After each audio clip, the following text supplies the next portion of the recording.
Hi, I'm Orozco, and this is my show YTA, happening at the Glass Factory.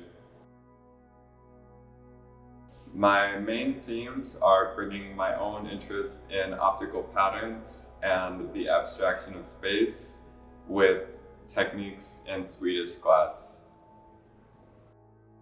YTA, or surface, is something that I think a lot about in my own work. For me, surface is a way to really explore how space is read, how space is encoded, how we perceive things, and also how we see things.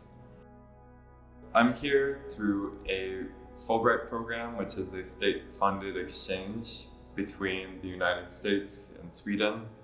I've been in Boda for 9 months now, studying the archives, working with the glass blowers to create some of these blown glass pieces, and then also creating some of my own neon work while setting up the studio here.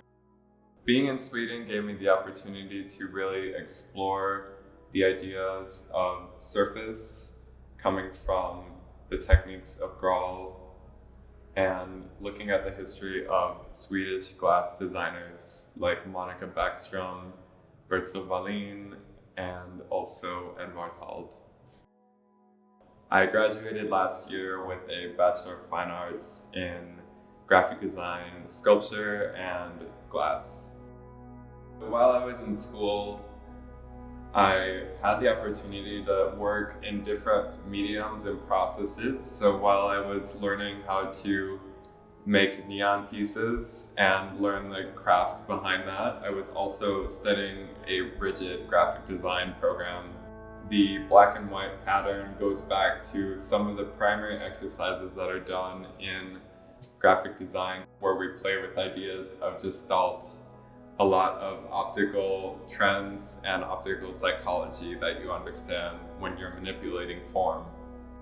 To convey an illusion or how to convey an emotion through surface and pattern.